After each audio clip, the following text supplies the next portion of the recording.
press the bell icon on the YouTube app and never miss another update.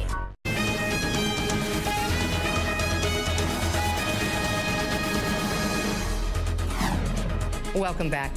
Israel doesn't produce big-ticket airplanes, helicopters, and warships, yet it's managed through a full spectrum of cutting-edge technologies to secure a major share of the Indian arms market, right behind Russia and the United States. Here's our report.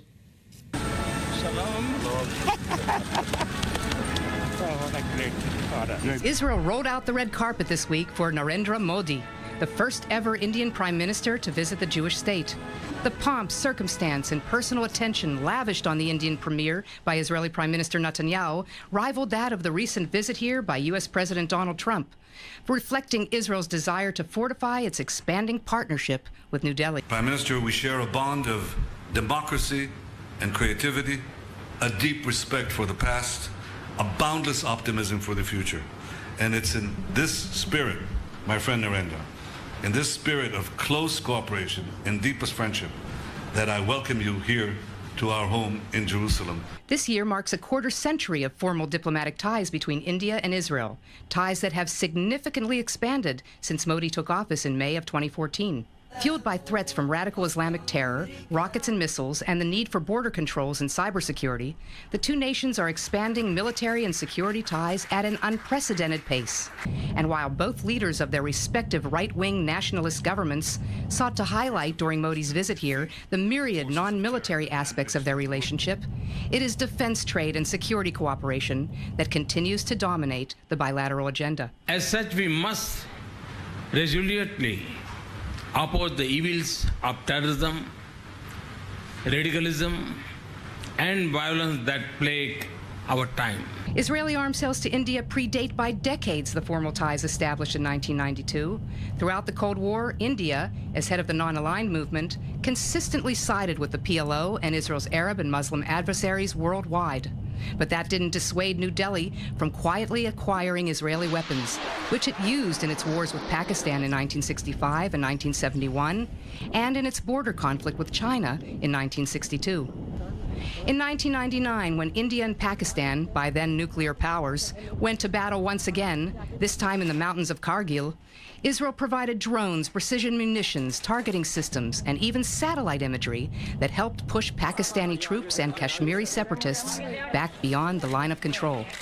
Israel was rewarded for its efforts by the ruling BJP party at the time with a stream of high-profile arms sales, including a $1 billion deal for Falcon aerial early warning planes and ministerial-level visits, which culminated in the September 2003 summit in New Delhi between Indian Prime Minister Vajpayee and Ariel Sharon. It was the first state visit between leaders of the two countries.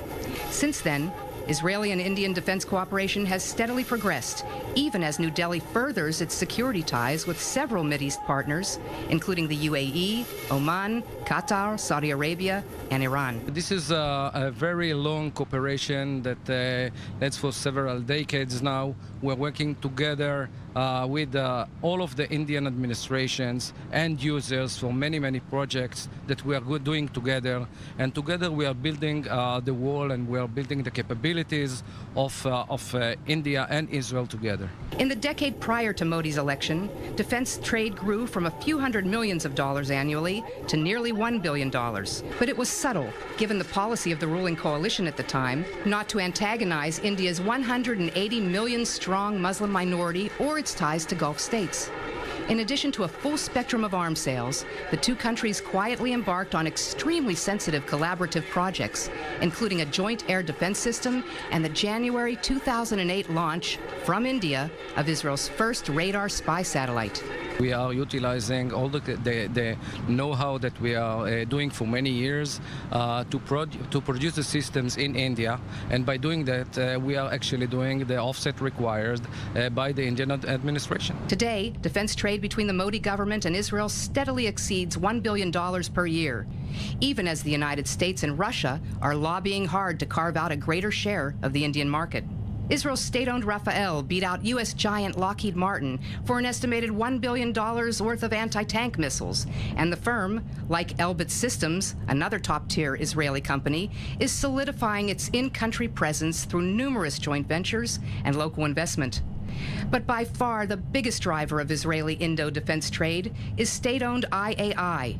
It was the first Israeli firm to dive into the Indian market, where it has generated some $10 billion in defense business over the past 15 years, nearly $5 billion alone from joint development of a sea and land-based air defense system known here in Israel as Barak 8. This system is being developed under an umbrella between the two governments, the Israeli government and the Indian government, for the defense of the two nations. So it's very important to us, it's very important to the Indian administration, and both of us, the Indian vendors and IAI and its vendors, doing the best in order to take the Mr. Modi initiative into the next phase of doing projects together, taking the technology to the higher steps.